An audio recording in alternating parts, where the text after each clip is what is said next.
for this one, I wanted to build an ITX system that's within reach of most people, affordable, like your mum's OnlyFans. You see, it's all well and good churning out 4080 and 4090 builds, but at the end of the day, it's not what most people are using.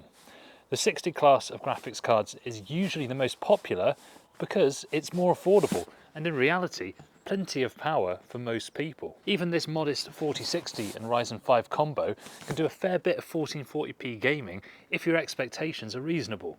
I also found the noise level to be decently low as well. Not silent, but completely inaudible through open back headphones. I'll talk about the components in a sec, but first, to address what you're probably all thinking, is the glass panel choking out the CPU cooler? And the answer is, kinda. So I did two tests. First with the glass panel over the CPU and the mesh panel over the GPU, and then the second would be with the mesh over the CPU and the glass over the GPU side.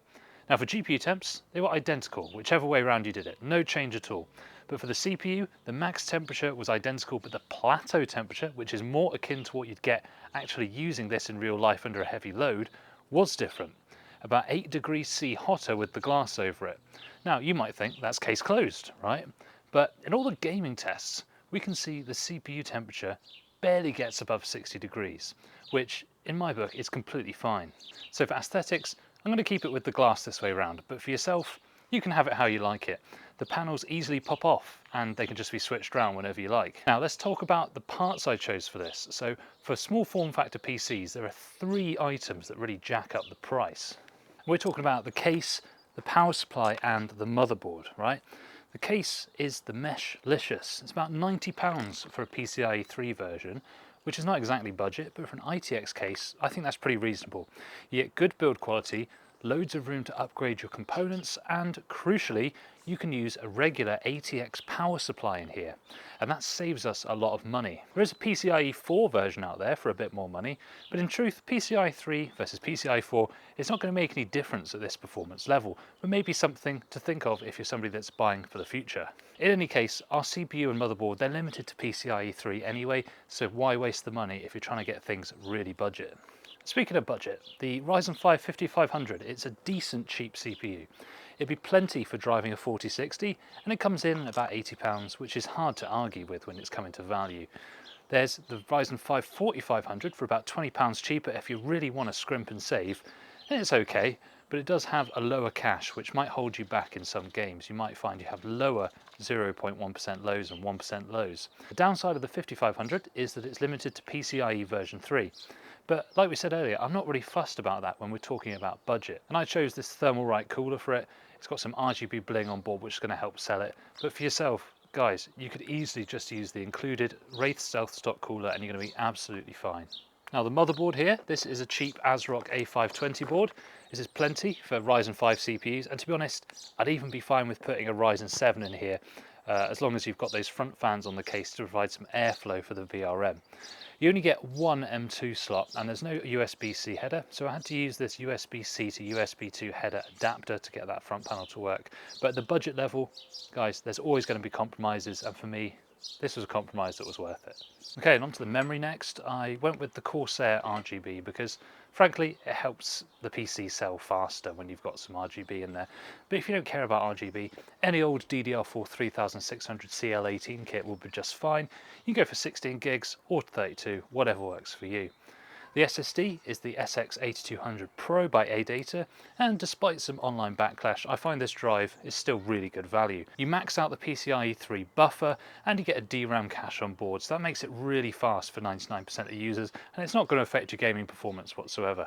And now for the cherry on top, the graphics card. I am a huge advocate of law of the cheapest model. For any given graphics chipset, such as the RTX 4060 in general, just get the cheapest one. In most cases, this is going to see you right, because the price increase of the premium models is not reflected in the performance uplift. This is a Palette Infinity, it's a very basic model, but guys, who cares? A gentle summer breeze could cool the RTX 4060, so why bother with an elaborate cooler? I chose the 4060 because it's the NVIDIA budget option at the moment, but of course, Radeon cards, they're going to give you more performance for the same amount of money. But guys, these systems, They're here to sell. And the sad truth is, most people just want NVIDIA. If I put a Radeon into this PC, it's going to sit collecting dust for ages. It's just the way it is. I'm not saying I agree with it. I suppose I should also talk about the power supply. Is it cheap? Yeah. Is it fine? Also, yeah. I'm tired of hearing how everyone should have a gold-rated, super high watt PSU. Yeah, for your high-end builds, you do want that. But for a budget system, the Deepcool PF500, guys, it's perfectly fine. It's quiet, there's no coil whine, it feels well built, and it's at a good price with pure black cables, no ketchup and mustard. This is really hard to argue with.